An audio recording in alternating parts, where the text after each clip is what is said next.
Halo, kembali lagi di video analisa saham. Kali ini aku akan analisa saham MAPI atau Mitra Adi Perkasa. Jadi kalian pasti udah tahu ya ini perusahaan apa ya. Ini perusahaan yang jual baju, jual minuman, jual makanan. Kita lihat aja nih brandnya apa aja nih. Ada Sogo, Seibu, Food Hall, Kinokuniya, Alun-Alun Indonesia. Yang lainnya ada Planet Sports, Reebok, Converse, Sports Station. Yang lainnya lagi ada Kid Station, Marvel, Bandai. Yang lainnya ada Zara, Pull and Bear, Mango, dan lain-lain ya.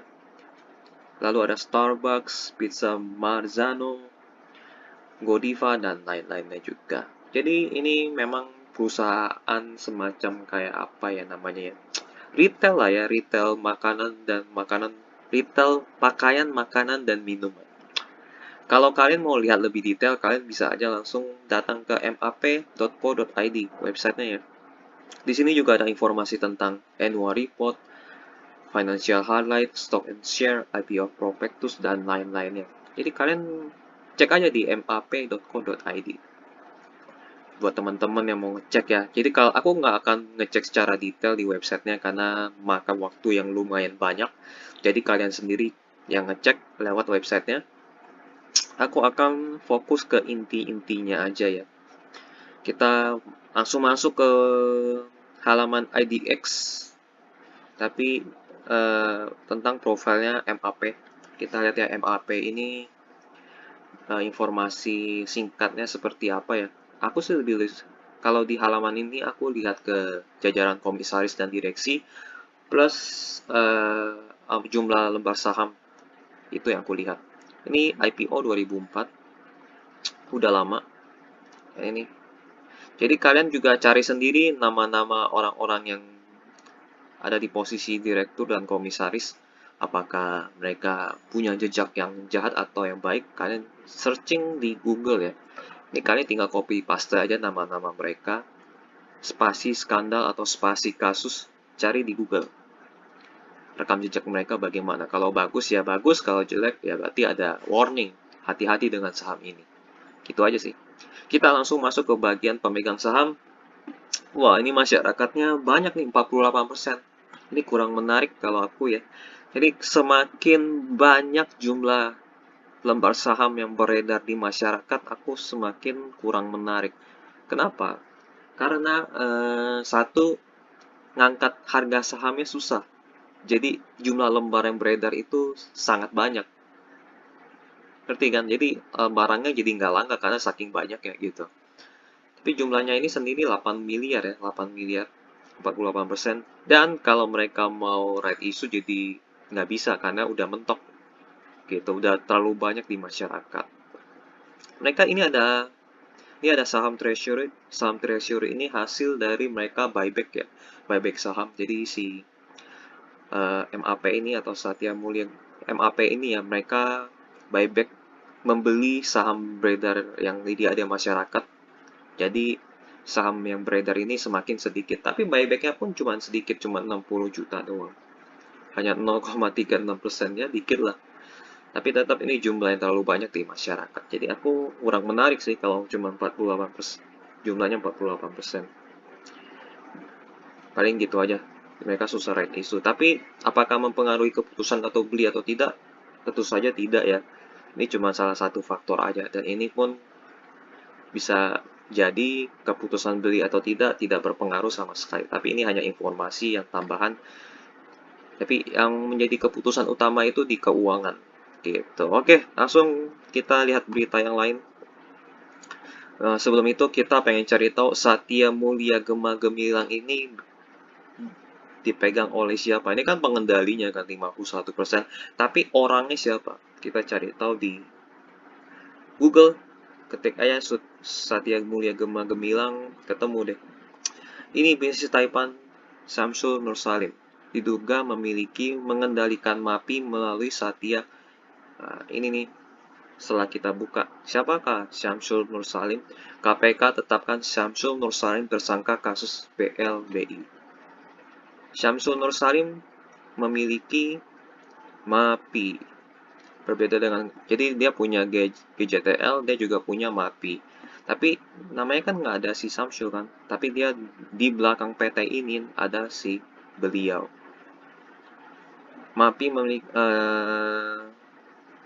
Syamsul diduga mengendalikan MAPI PT Satya Mulia Gema Gemilang yang tercatat kepemilikan sebesar 51%. Jadi ini diduga ya, dari ini berita tahun 2019, beberapa tahun yang lalu. Jadi di belakangnya kemungkinan diduga pengendalinya adalah Syamsul Nur Salim. Oke, ini hanya informasi aja, jadi biar teman-teman tahu. Aku tidak akan berkomentar lebih jauh. Nah, ini kita lihat di bagian aset lancar ya. Aset lancar, uang cash mereka ada 3,3 triliun, persediaan 4,3 triliun, ditotalin semua aset itu, aset lancarnya ya, total 9,6 triliun. Kita bandingkan dengan liabilitas jangka pendek mereka sebesar 6,8 triliun. Masih lebih besar aset lancar, jadi secara utang jangka pendek mereka aman. Utang bank pun kecil ya, cuman 774 miliar. Sisanya utang usaha sama sewa ya. Ya ini nggak wajib harus dilunasin segera sih. Bisa mereka pending kalau mereka punya power kan. Kalau mereka memang punya power, tapi yang ini yang nggak bisa dipending. Jadi ini kecil, bisa ditutupin pakai uang cash, jadi aman. Total utang, jadi modal utang sama modal ekuitas lebih besaran siapa? Lebih besaran, ini mouse-nya nggak enak nih, sepertinya harus ganti mouse nih. Nah, ini jumlah utang mereka 10 triliun, modal ya, modal utang mereka 10 triliun, modal dari investor 8,8 triliun, lebih kecil, tapi aman. Kenapa aman? Karena utang bank mereka hanya ini, 700 miliar ini, sisanya uang sewa semua. Ini yang di biaya sewa 2,4 triliun, ya sisanya uang sewa yang besar-besar. Dan sewa itu pun bisa dipending sebenarnya. Bisa nunggak lah, kayak mungkin anak kos nunggak bayar sewa kos beberapa bulan karena lagi seret, ya bolehlah ibu kos. Kadang-kadang ada yang suka, ya udahlah nggak apa-apa lah, bulan depan bayar ya kan gitu. Ini nggak masalah sih sebenarnya, uang sewa. Yang bahaya ini yang utang bank, karena kalau telat ada denda bunga telatnya, ini yang bahaya. Dan utang banknya pun kecil, jadi aman. Maka kesimpulannya, secara utang mereka itu aman. Kita masuk ke bagian laporan laba rugi. Wah, ini bagus banget. Ini omset mereka dari segala lini naik ini. Penjualan encer grosir, komisi konsinyasi, dan lain-lainnya itu naik semua dari tahun lalu. Ini apakah karena efek orang kaya itu, karena dikurung 2 tahun, akhirnya mereka balas dendam belanja di tahun 2022. Kemungkinan ada faktor itu, tapi kemungkinan juga karena memang 2022 itu gerai-gerai sudah mulai dibuka ya. Atau ada gerai-gerai baru yang MAPI ekspansi gitu ya. Nah, jadi MAPI ini ekspansi di tahun 2022, akhirnya omset mereka naik lumayan banyak. Jadi akibatnya omset mereka tumbuhnya gila banget. Jadi ada 2 faktor, orang kaya balas dendam karena dikurung selama 2 tahun, plus ekspansi dari MAPI. Jadi efeknya brutal di sini. Pendapatan omset mereka ya. Akhirnya laba kotor naik, beban pasti otomatis juga naik, tapi nggak masalah, yang penting laba mereka naik. Beban usaha pasti naik karena ada cabang-cabang baru ya, harusnya karena ada cabang baru ininya naik. Laba usaha naik. Lalu laba bersih mereka naik juga, tahun lalu rugi ya 114 miliar, tahun ini jadi untung 1,7 triliun. Wah, ini besar, dari rugi langsung jadi untung, ini sih gila banget ya. Dan ini untungnya lumayan tebal loh. Oke, langsung kita lihat di bagian arus kas. Nah, arus kas semuanya positif ya. Tahun lalu positif, tahun ini positif. Jadi kesimpulannya laporan keuangan kuartal 3 Ini semua angka di sini dikali 1 juta ya. Semua angka di sini kali 1 juta, jadi angkanya triliun. Ini kuartal 3, 30 September 2022. Kuartal 3 ini laporan keuangan mereka bagus, bagus banget. Ini bener-bener bagus. Secara utang mereka aman. Utangnya kecil, utang banknya terutama kecil. Utangnya aman, arus kasnya positif, dan yang paling nikmat itu di bagian omset mereka naiknya gila-gilaan ya, brutal naiknya. Naiknya nikmat banget ini. Dari 12 triliun menjadi 18 triliun. Jadi ini bagus banget laporan keuangan kuartal 3. Ini belum 1 tahun. Kalau ini 1 tahun mungkin bisa di atas 20 triliun ini. Kalau ini di atas 20 triliun mungkin ini laba bersih mereka ini bisa 2 triliun lebih kemungkinan. Ini laporan keuangan yang paling bagus di tahun ini ya. Selama MAPI hidup, selama MAPI menjalankan bisnis. Oke, kita lihat di rekap tahunan mereka ya. Ini ekuitas mereka naik terus setiap tahun. Tapi ada di masa di mereka naiknya lambat dari 2005 sampai 2011 mereka naiknya lambat, ekuitasnya naiknya sedikit. Jadi kenapa ekuitas itu penting? Karena kita beli saham sama dengan beli ekuitas. Jadi kita make sure ekuitas itu harus naik setiap tahun. Nggak boleh turun. Kalaupun turun ya 1 tahun aja turun terus naik lagi gitu kan. Contohnya ini nih. Dia turun di pandemi, tapi habis itu naik lagi. Terus tahun selanjutnya 2012 sampai 2015 naiknya pelan, tiba-tiba ada keajaiban di 2015 sampai tahun ini naiknya digit depannya yang naik 2, 3, 4, 6, 7. Ini kena COVID ya, kita anggap COVID-nya nggak ada. Kita anggap COVID-nya 2020, 2021 itu nggak ada, lompat lagi ke 8. 2023 kemungkinan dia akan lompat lagi menjadi 9 triliun ekuitasnya. Jadi ini ada pertumbuhan ekuitas yang sangat masif. Kemungkinan mereka dari brand-brand yang mereka punya, ya ini brand mereka ini banyak banget. Gerai mereka itu ekspansinya itu lumayan banyak ya. Mereka ekspansi lumayan banyak dari berbagai brand ini. Akibatnya ya pertumbuhan ekuitasnya juga gila. Laba bersihnya pun tumbuhnya gila. Ini laba bersih tertinggi dari tahun-tahun sebelumnya. Ya kan? Yang sebelumnya cuma ratusan miliar. 2019 1 T, 2022 kemungkinan 2 T. Kemungkinan ya. Ini gila banget sih. Ini laba bersih tertinggi sepanjang masa. Ini kemungkinan bisa jadi omset tertinggi sepanjang masa, ekuitas tertinggi sepanjang masa. Ini mungkin bisa jadi arus kas tertinggi sepanjang masa. Ini ekspansi mereka masif sih aku bilang. Jadi ini bukan karena hasil balas dendam juga, balas dendam orang kaya belanja, bukan itu. Mungkin karena ada gerai-gerai mereka yang ekspansif secara masif.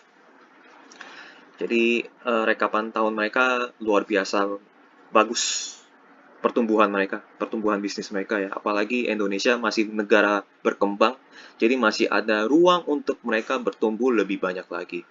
Apalagi daerah-daerah atau kota kecil ya, desa-desa yang mereka dari desa menjadi kota kecil, dari kota kecil menjadi kota besar itu mereka bisa masuk gitu. Dan masih ada banyak ruang pertumbuhan. Oke, bagian valuasi aku catatnya di harga 1345. Dengan harga 1345 ini per mereka itu 11 kali, PVBR 3 kali, dividennya 0 karena mereka nggak bagi dividen di tahun kemarin ya. ROE 27%, ini tinggi nih. Secara PE rasio mereka wajar, PVB-nya mahal dikit, dividennya 0 tidak diketahui, ROE-nya atau return on equity-nya 27%, ini tinggi banget. Karena aku sendiri memakai patokan di atas 20% itu bagus. Jadi ROE itu yang ini nih, laba bersih di atas ekuitas. Dan jadi logikanya dengan menggunakan ekuitas 8,8 triliun, MAPI berhasil membuat laba bersih 1,7 triliun. Jadi dengan modal segini, mereka berhasil mencetak laba bersih segini. Nah, inilah ROE. Jadi perbandingan 1,7 dibandingkan dengan 8,8. Dapatnya 27%. Wah, ini gila sih, ini ROE-nya cukup tinggi. Bukan cukup lagi, sangat tinggi. Jadi dengan harga segini, PE ratio segini, PVBR segini, di harga 1345 itu harganya wajar karena ROE-nya tinggi. Return on equity-nya tinggi. Dan ini nggak bisa turun lagi ya. Kalau misalnya gerai mereka bertambah terus, ini otomatis omsetnya akan bertambah terus, laba bersihnya bertambah terus. Karena mereka kalau ekspansi gerai itu pasti ininya nambah, nggak mungkin berkurang. Ini berkurang jika ada PPKM lagi. Nah, ini baru berkurang. Tapi kalau mereka udah ekspansi gerai itu udah nggak bisa ada yang lawan deh. Ini nggak bakal bisa turun lagi. Tunggu sampai mereka udah nggak ada ruang untuk ekspansi, baru ini mentok. Tapi Indonesia masih banyak ruang untuk ekspansi. Jadi masih bisa bertumbuh lagi. Oke ya. Ini ini bagus banget. Pertumbuhan per tahunnya bagus banget. Apalagi dari sisi ekuitas, digit depannya yang berubah. Ini kita kecualikan masa COVID ya. Ini kita anggap nggak ada lah ya. Kalau anggap nggak ada ya ini pertumbuhannya digit depan nih semua. Ini bagus banget sih. Oke, next kita lihat mereka presentasi ya.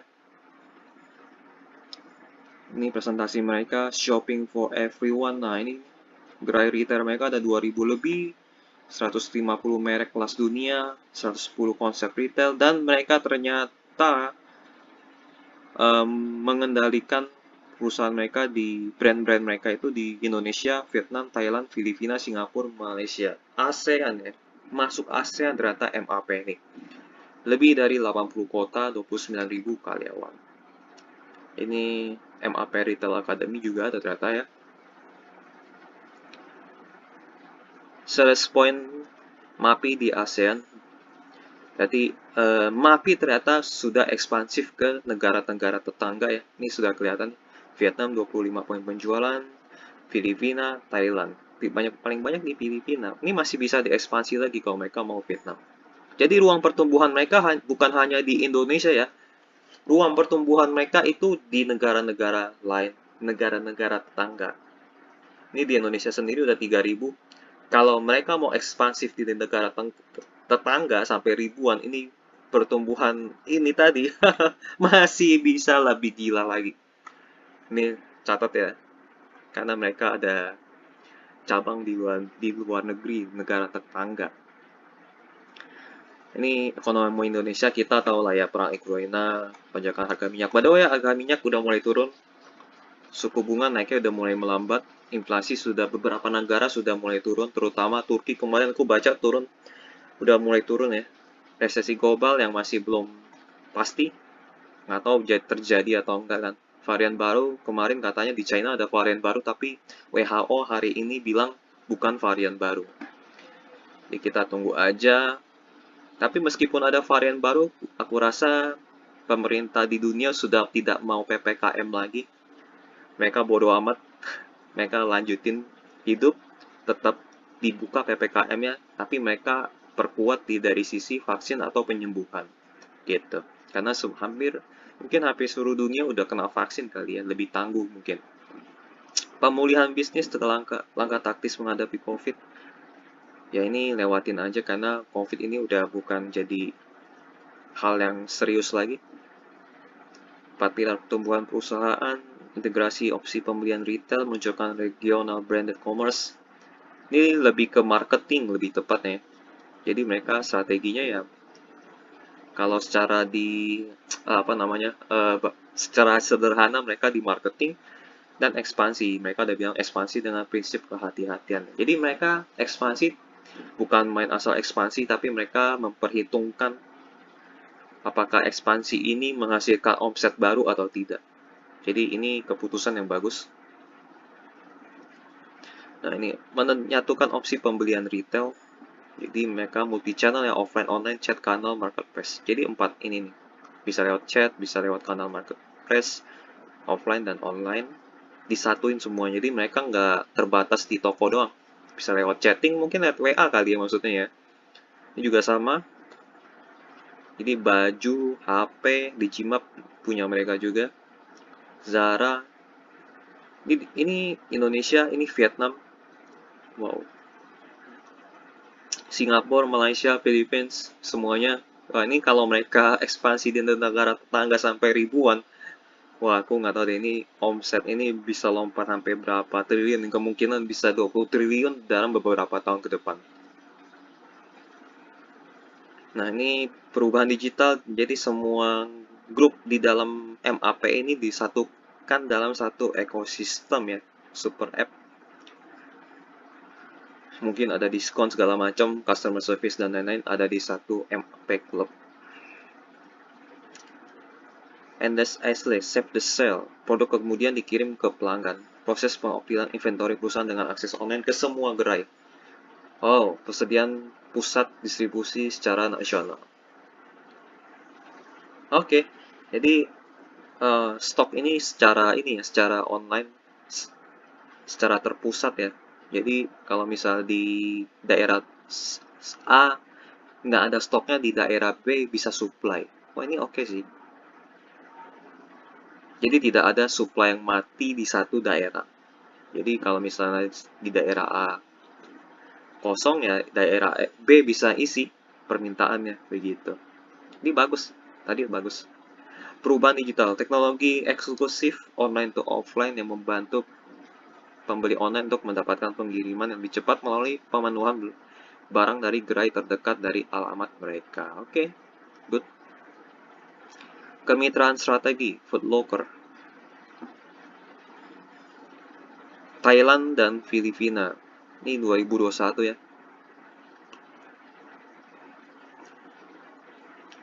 Kemitraan strategis, joint venture di Singapura dan Malaysia. Penjualan pemasaran omnichannel Converse di Singapura dan Malaysia.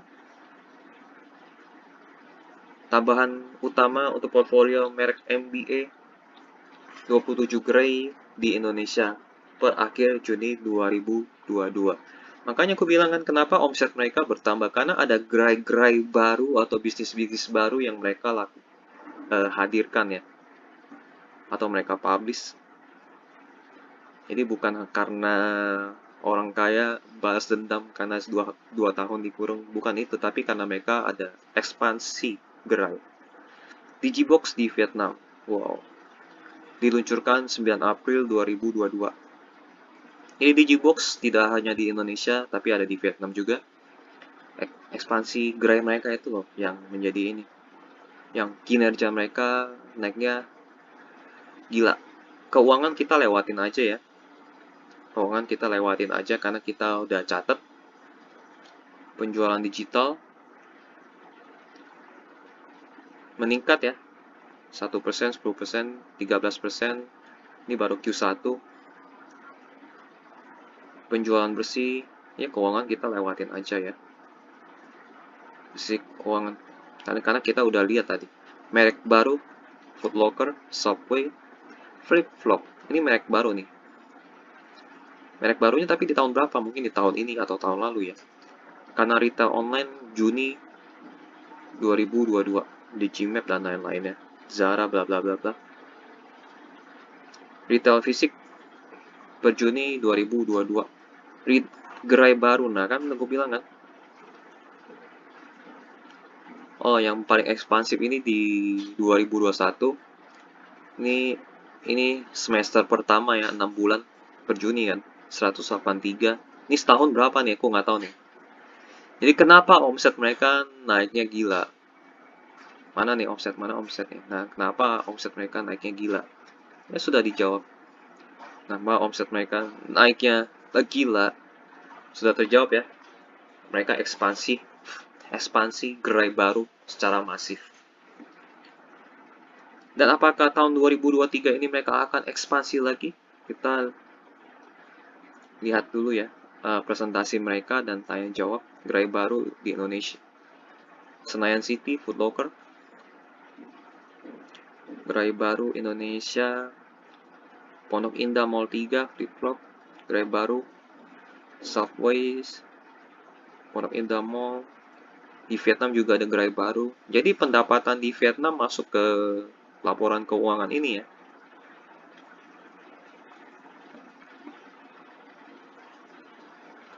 Di Vietnam, Thailand juga ada. Wow. Filipina, responden, oke, keberlanjutan. Oh, ini retail global ya perbandingannya ya. Oke, ini tinggal tambah 1B lagi jadi lumayan naik. Keberlanjutan, ini yang soal isu-isu lingkungan ini kita lewatin aja ya. Pandemi COVID lewatin aja, kesehatan kesejahteraan, MAP Akademi Retail, people kesalahan gender, ini sosial kita lewatin aja. Ciptakan pekerjaan untuk masyarakat sekitar, out of Asia. Oke, terima kasih. Tapi yang dari semua presentasi mereka yang paling menarik bagiku ya ini. Ada di Vietnam, gerai baru, Thailand, gerai baru. Jadi, Filipina. Nah, ini nih yang paling menarik sebenarnya. Gerai baru. Wah, ini menarik. Poin satu ini menarik, mereka ekspansi gerai baru. Yang kedua, ya ini nih. Di Singapura, Malaysia, dan lain-lain. Ini nih. Mereka ekspansifnya bukan hanya di Indonesia saja, tapi di negara ASEAN. Ini yang menarik. Ini 2 poin yang menarik. Mereka ekspansif di Indonesia dan di negara tetangga, lalu ada gerai-gerai baru. Nah, ini dia.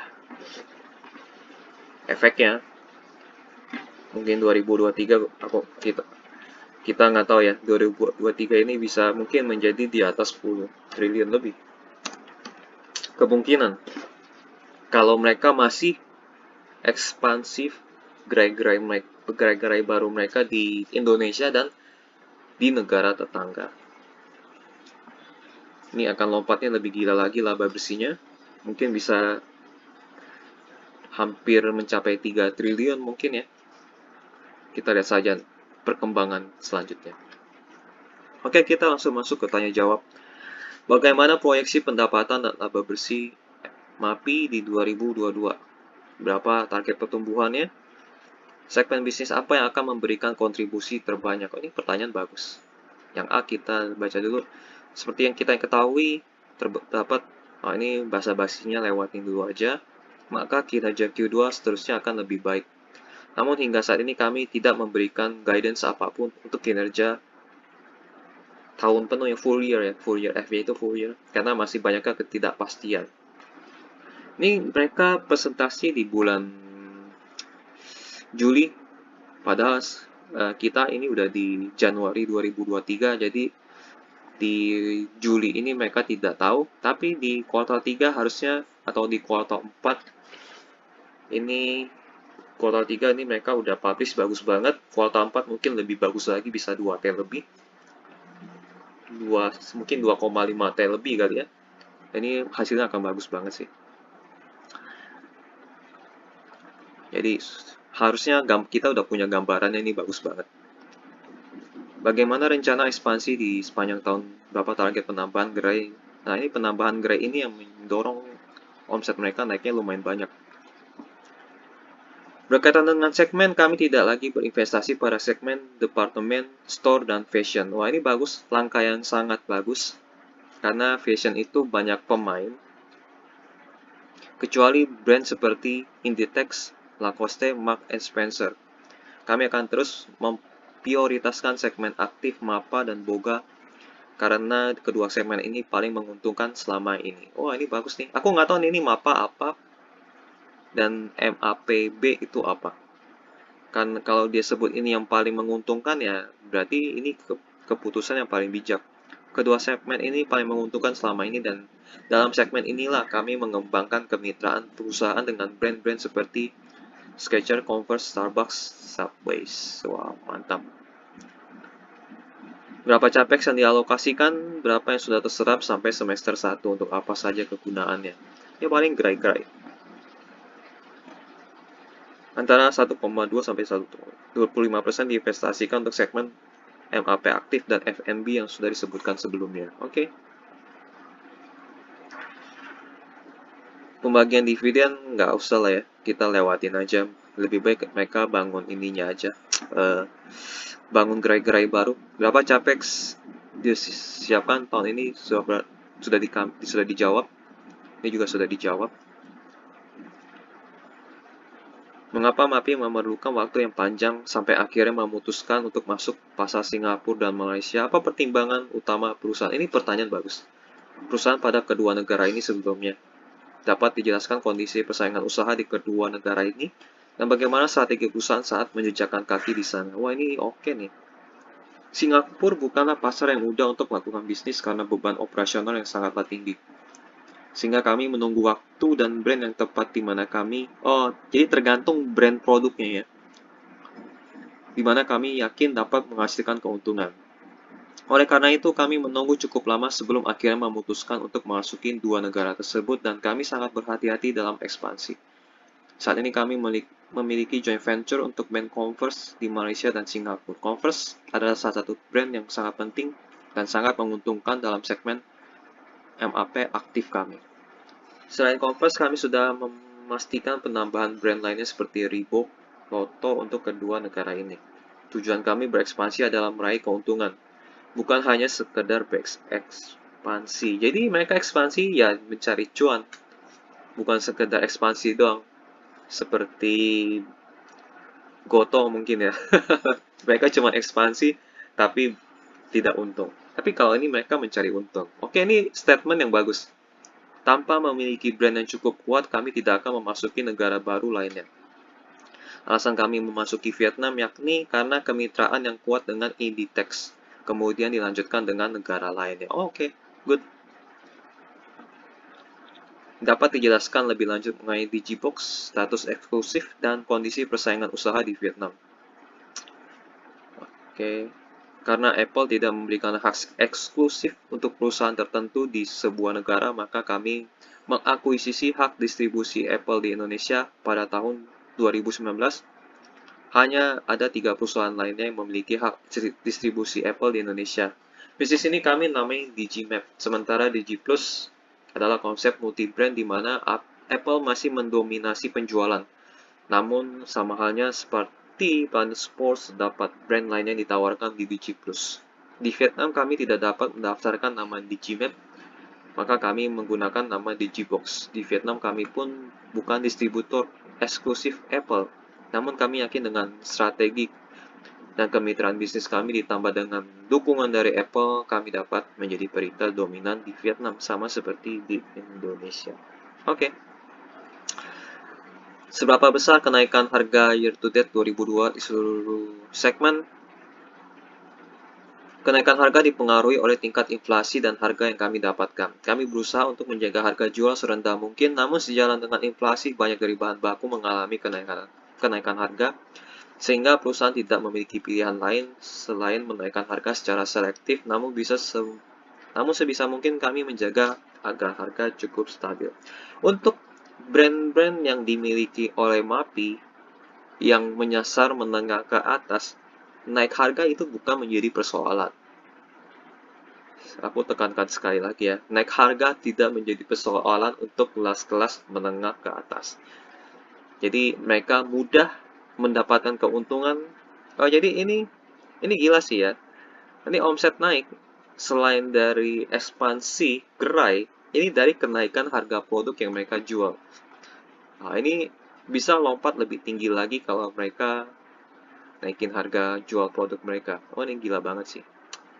Oke, next. Terkait risiko inflasi, permintaan pelanggan, apakah mengalami penurunan sejak pasca lebaran hingga saat ini? Enggak. Lihat dari laporan keuangan, enggak. Indonesia tidak kebal terhadap isu ini, namun kami yakin pangsa pasok segmen menengah ke atas lebih resilient terhadap situasi seperti ini. Kinerja kami terus membaik dan seharusnya kami dapat menyeimbangkan segala. Iya, segmen mereka itu menengah ke atas, duitnya banyak. Mau isu apapun mereka tetap belanja. Oke, next ya. Bagaimana tingkat kunjungan gerai pasca diterapkan sertifikat booster? Kapan perusahaan bla bla bla bla untuk jangka menengah? Pokoknya yang ini nomor satu kita lewatin aja, kita langsung loncat ke B. Ini Lego yang mainan Lego maksudnya. Tahun ini dan jangka menengah. Ya. Mengenai Lego, kami telah membuka gerai flagship Lego pertama kami di Pondok Indah Mall 3. Setelah itu, kami membuka di Bandung, Deli Park, Medan. Kami sudah memastikan lokasi strategis lainnya dan berencana membuka 10 gerai baru pada 6-9 bulan ke depan. Wow. Mereka punya Lego, mereka punya ini. Wah, ini gila banget. Oke. Jadi, kesimpulannya ya, ini bisa lah ya. 10T lah ya. Mungkin 11 atau 12T. 10T dulu lah ya. Atau 11T. Kena close nggak apa-apa lah. Bagaimana perusahaan meyakini bahwa tidak menyia-nyiakan waktu sumber daya tanpa keunggulan domestik perusahaan, yakni pasar-pasar yang dominan dan berhubungan dengan landlord. Terkait ekspansi internasional, seperti yang saya sudah jelaskan sebelumnya, kami tidak akan berekspansi ke luar negeri tanpa mengusung brand yang sangat menguntungkan. Oke, ini udah dijelaskan. Eksklusif dari Inditex merupakan keputusan yang tepat karena gerai Inditex 3 gerai tersebut berhasil menjadi salah satu dari 5 besar gerai. Kok ini lewatin aja ya, karena memang mereka sangat hati-hati dan mereka perhitungan. Bagaimana dampak ekspansi internasional terhadap margin keuntungan? Ini bagus. Pasti akan membutuhkan waktu untuk meraih keuntungan dalam jangka pendek. Bisnis internasional kami belum meraih keuntungan. Oh, ini mereka membeberkan fakta ya, belum meraih keuntungan yang setara dengan bisnis kami di Indonesia. Namun kami pastikan negara seperti Filipina akan mencetak keuntungan. Wah, ini tinggal tunggu waktu nih. Ini tinggal tunggu waktu bisa meledak ini. Menunjukkan tanda-tanda yang mengembirakan, kami mentargetkan akhir tahun ini dapat meraih keuntungan yang baik dan akan terus meningkat pada tahun depan dan seterusnya dari seluruh bisnis internasional kami. Oke, kalian siap-siap ya. Ini udah dijelasin ya, kalian siap-siap aja nih. Meledak mungkin sampai 20T di tahun keberapa kurang tahu ya. Kalau mereka masih rajin ekspansif, terus dari yang perusahaan rugi di internasional jadi untung, ini siap-siap aja. Ini yang tadinya wajar, ini bisa jadi murah. Kalau ini lompatnya gila. Kalau laba bersih mereka lompat 5T atau bahkan sampai 10T. Ini akan menjadi super murah. Oke, lanjut.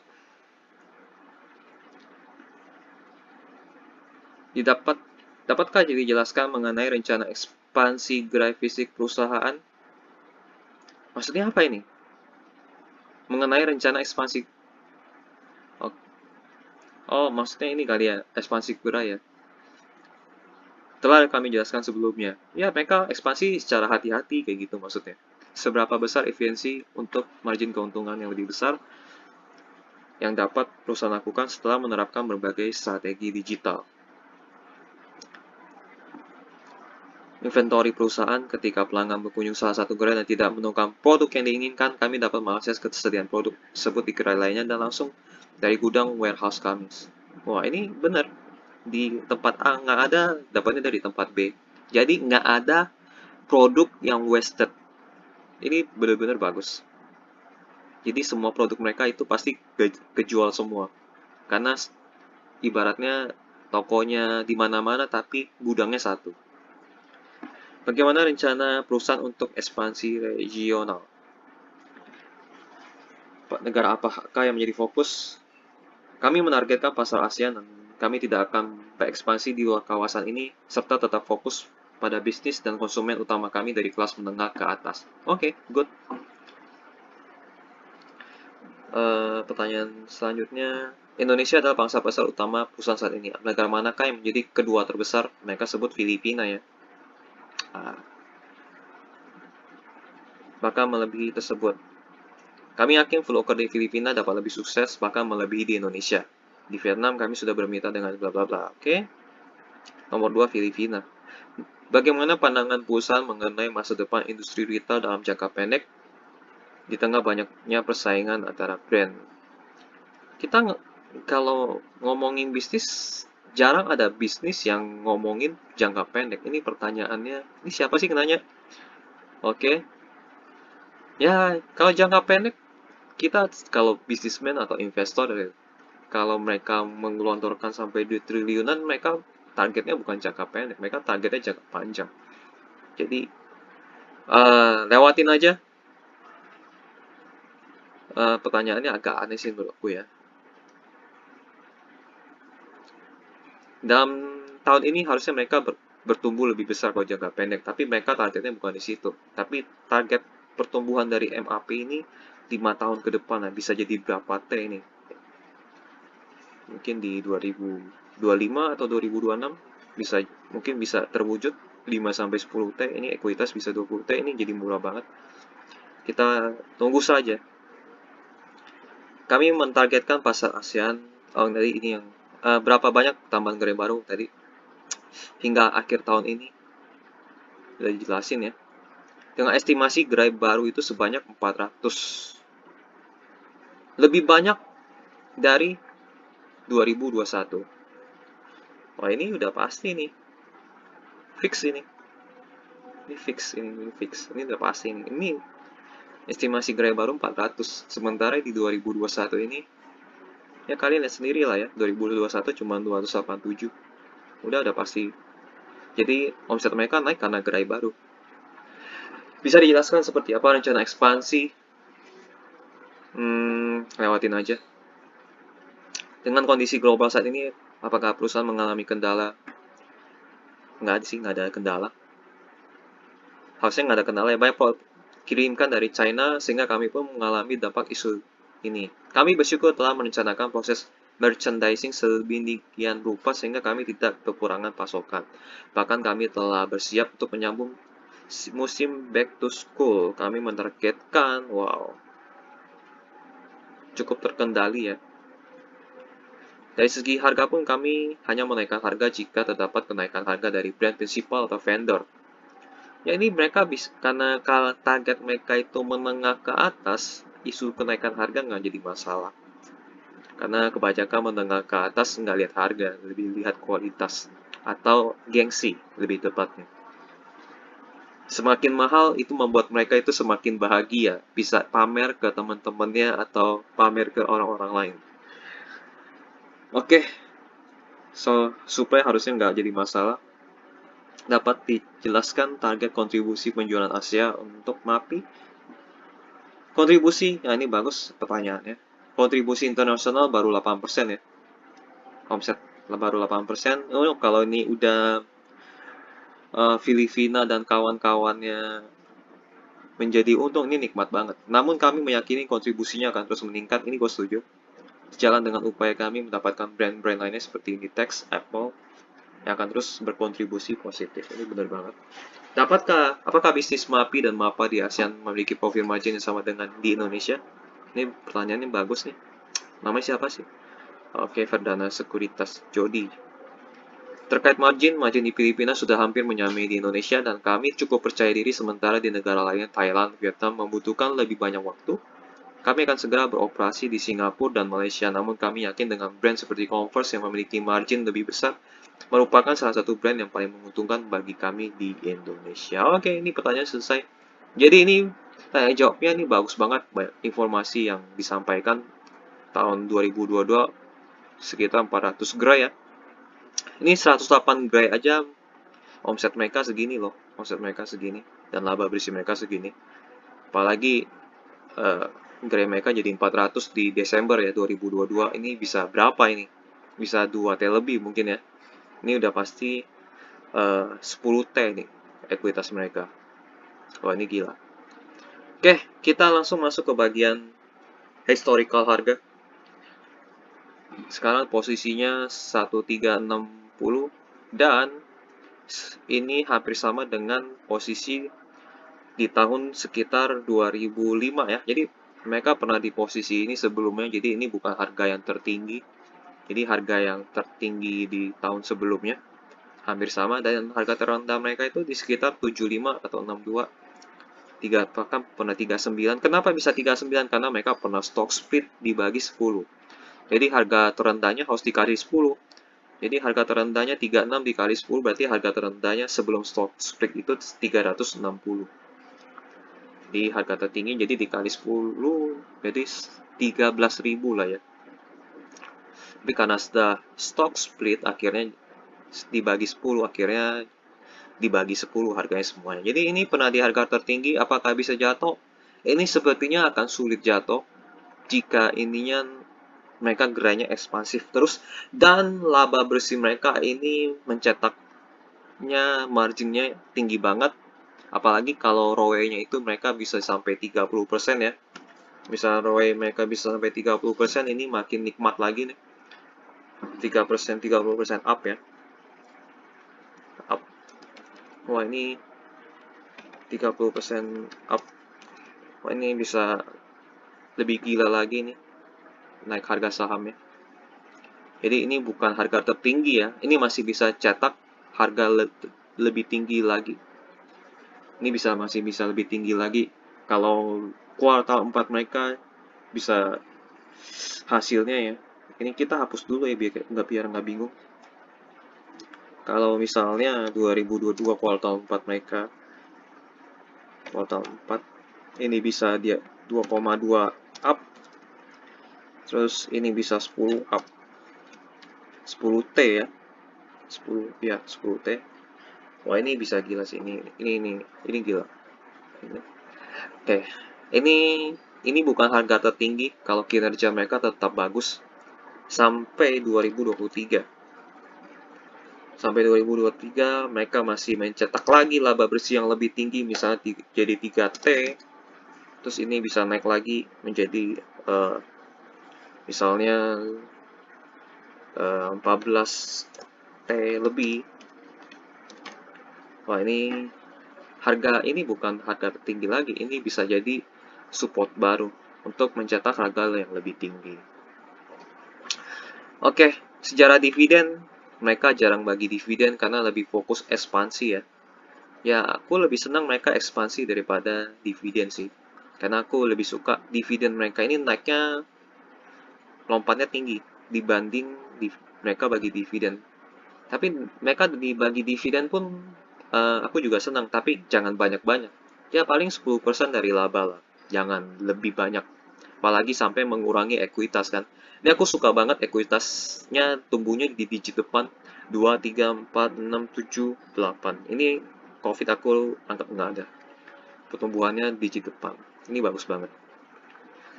Ini meskipun mereka jarang bagi dividen, tapi aku sukanya ekuitas mereka tambahnya lompat. Next, ini berita-berita tentang MAP mampu menada daya beli menengah atas ya. Mereka targetnya menengah atas yang memang orang banyak duit. Masih positif, pendapatan besi. Ini kalian cari sendiri di kontan.co.id, ketik aja MAPI di sini. Nanti hasilnya keluarnya begini.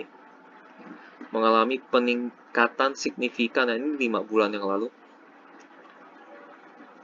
Capex sudah terserap 30%, jejaringan bisnis retail makin luas. Ini rencana ekspansi MAPI, kalian baca sendiri deh. Jadi semua beritanya bagus ya. Diproyeksi moncer. So, kesimpulan kesimpulannya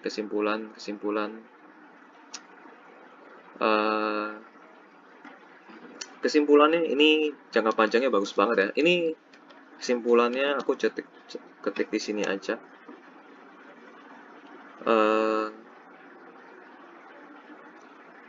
Di sini di halaman baru aja deh ya, di ini yang baru. Kesimpulan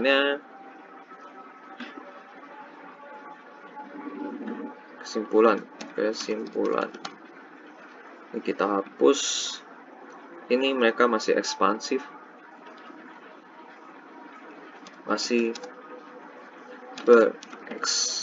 berekspansi di Indonesia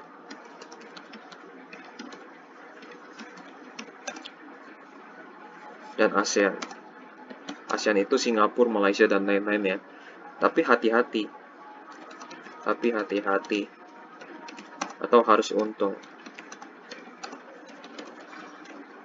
Dengan pertimbangan mereka pasti untung, meskipun awal-awalnya mereka masih keluar duit banyak, itu kan posisi rugi kan sebenarnya keluar duit banyak di awal-awal bangun gerai segala macam itu cost di luar di depan nggak apa-apa. Tapi at the end mereka akan balik modal dan untung. Masih banyak ruang pertumbuhan ya, masih banyak ruang pertumbuhan di beberapa di ASEAN, di ASEAN dan Indonesia.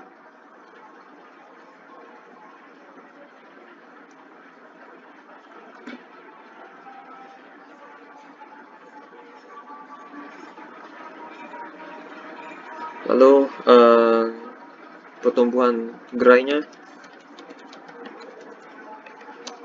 banyak, ekonomi pulih. Nah, ini lumayan ya. Jadi apakah layak investasi? Layak investasi? Tentu saja layak. Tentu saja layak.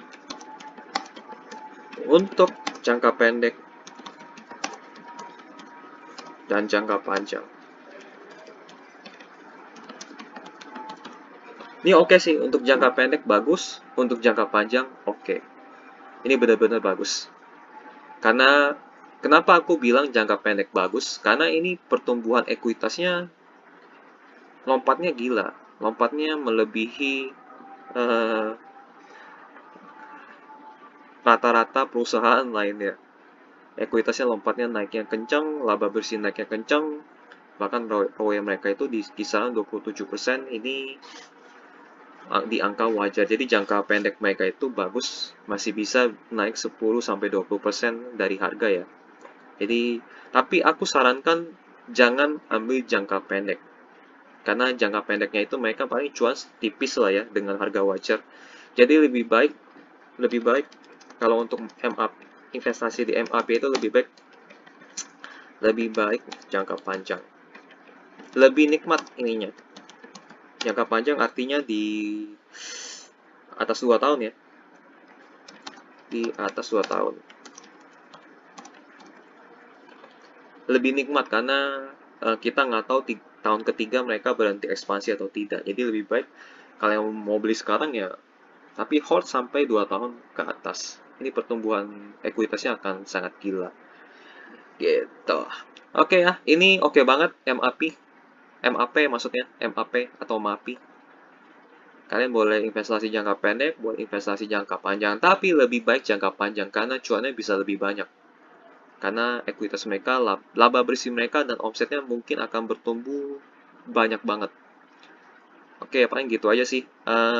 Kalau mau lebih hati-hati, kalau kalian tipikal hati-hati, kalian tunggu kuartal satunya tahun ini. Berarti mereka publishnya itu di sekitar bulan April ya, akhir April atau 1 Mei. Nah, tunggu di situ. Tapi kalau misalnya kita yakin ini bakal cuan banyak, kalian beli sekarang aja deh. Kalau kalian beli mungkin di Juni mungkin udah telat ya, kemungkinan udah telat. Lebih baik beli sekarang, cicil, baru kalian akan terima cuannya itu 2 tahun kemudian. Itu pasti terbangnya tinggi banget. Kalau mereka bisa konsisten untuk menghasilkan omset yang tinggi dan laba bersih yang tinggi. Itu kalau mereka bisa konsisten di situ. Oke deh, tapi balik lagi ini semua keputusan kalian. Kalian harus lebih teliti lagi. Jangan-jangan aku salah menyampaikan sesuatu atau ada sesuatu yang kurang. Jadi ini sifatnya untuk pembelajaran ya. Jadi keputusan beli atau jual, aku pribadi aku nggak beli sih. Karena aku pegang saham yang lain yang lebih murah. Jadi kalau misalnya antara beli saham murah atau saham wajar, aku pilihnya saham murah gitu. Oke, paling gitu aja soal MAP ini atau MAPI ini layak diinvestasikan, tapi aku lebih senang kalau kalian investasi di MAPI ini jangka panjang, jangan jangka pendek. Karena jangka pendek untungnya paling tipis lah, 10% atau 20%. Tapi kalau kalian bisa hold jangka panjang di MAP ini hasilnya bisa cukup membahagiakan. Tapi baik lagi ini keputusan kalian, dan bisa saja aku salah. Bisa saja ini tiba-tiba ekonomi runtuh dan semuanya berantakan, bisa aja ya. Kan kita nggak tahu masa depan. Kita hanya bisa berencana, ternyata masa depan berubah. Jadi ini hati-hati juga ya, kalian harus hati-hati.